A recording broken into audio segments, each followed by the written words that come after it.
Well, today's Wednesday, so 5 days until the national title game. So you better go ahead and put your 1980 in the chat on this video because you're running out of time. You only have 5 more days to type the 1980 comments. But today's video is not about that. Today's video is about the hottest free agent this offseason in college football. And I'm talking, of course, about Caleb Williams. And that's what it is. It's free agency at this point. Caleb Williams is going to go to, in my opinion, the school that he thinks gives him 2 things. 1, the best NIL deal. 2, a chance to play for a good team at a high level in an offense conducive to his skill set. So now let me address these rumors first about Caleb Williams to Georgia. Now, I'm no Caleb Williams expert, but I don't think he's dumb enough to transfer to Georgia. I don't think he's stupid enough to do that. I mean, Stetson Bennett has another year of eligibility. How many 5 stars do we need sitting the bench behind Stetson Bennett? I mean, it's hard to believe we need more.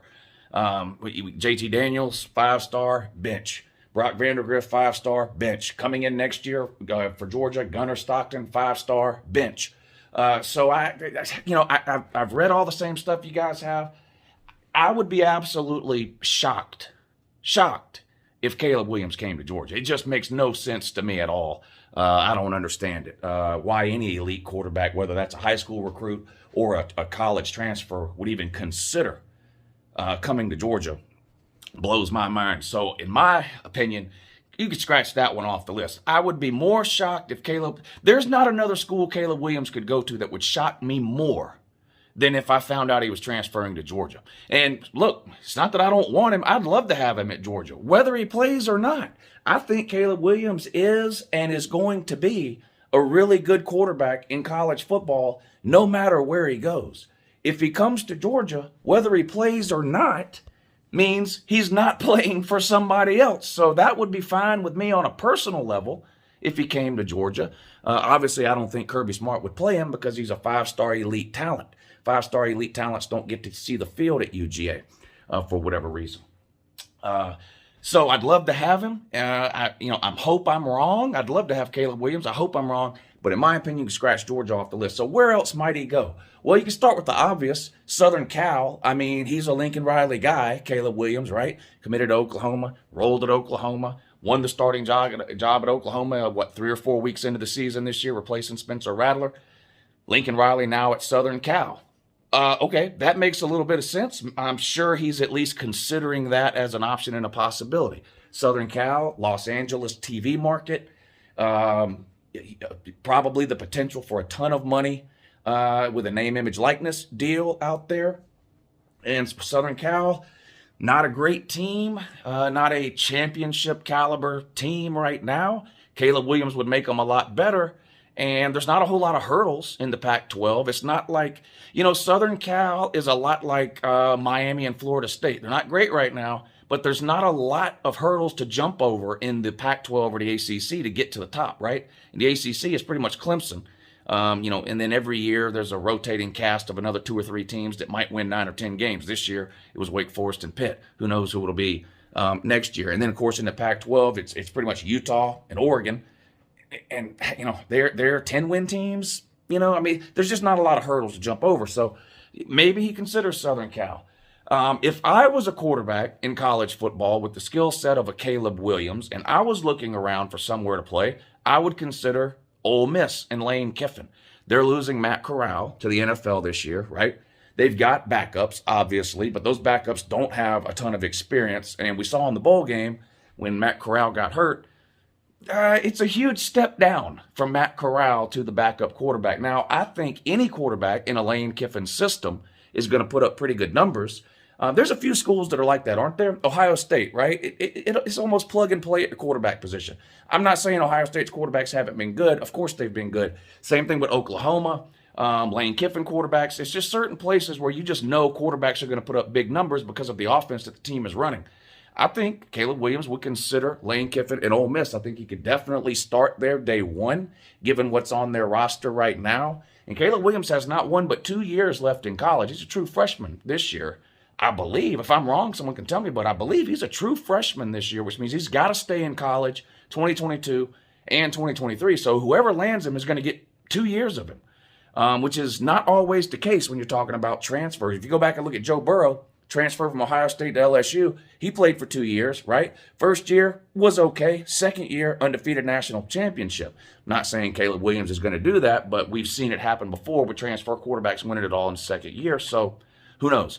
I think you'd be a fool not to at least consider Ole Miss and Lane Kiffin. Now, Ole Miss is in the SEC West, which is one of, if not the toughest divisions in football almost every single year with Alabama. You got Texas A&M, both the two Mississippi schools. Arkansas is headed in the right direction. Auburn, well, Auburn's terrible.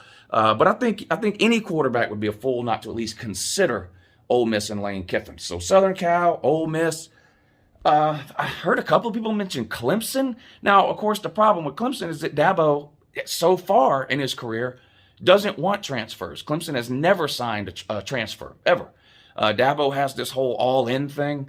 You know, if you commit to Clemson, you can't even visit other schools or they revoke your scholarship offer. And they don't want transfers. They want kids who are committed to Clemson from day one and blah, blah, blah. And that hurt Clemson this year. That hurt Clemson real bad this year because they could have used some offensive linemen out of the transfer portal because their O-line was terrible.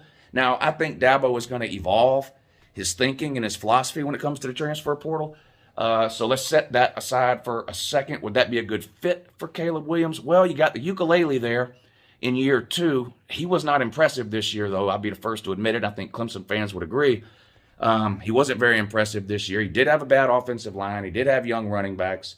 How much better can he get in year 2? Well, I think any quarterback can get better in year 2 from where they were in year 1. Can the ukulele ever get to where Caleb Williams is, though? Probably not. Caleb Williams would, in my opinion, be the best quarterback on the roster immediately if he went to Clemson.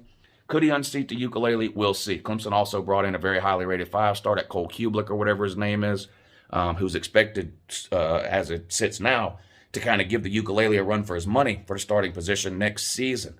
Not sure Clemson will be looking to add another quarterback to that list.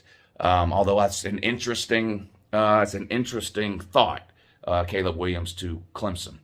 Let's stay in the state of South Carolina just for fun. What if Caleb Williams transferred to South Carolina just so he can mess with Spencer Rattler some more? Spencer Rattler, of course, started the season as the starting quarterback of Oklahoma, right? Didn't play great, got benched, and lost the starting job to Caleb Williams.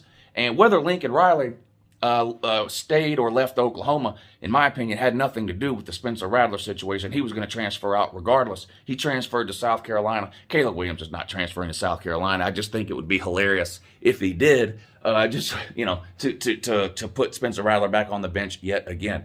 A lot of people don't like Spencer Rattler because of his personality, his attitude, and this goes all the way back to his days on that TV show, QB1 or whatever the show was that he was on. He was just kind of an asshole. And a lot of people don't like it, but so that would be funny if you went there, but that's not going to happen. He's from the Maryland area. Caleb Williams went to Gonzaga College High School. Okay. Gonzaga, of course, college is on the West Coast, but Gonzaga College High School is in the Maryland area. And when Caleb Williams was in high school being recruited, he had Maryland in his final list of teams. Now, that was probably just because they were the hometown team. I'm not sure how serious Caleb Williams ever was about going to Maryland.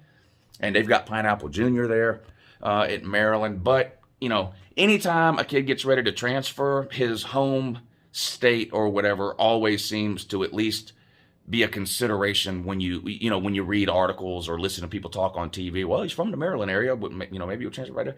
I seriously doubt it. I think Caleb Williams is so good.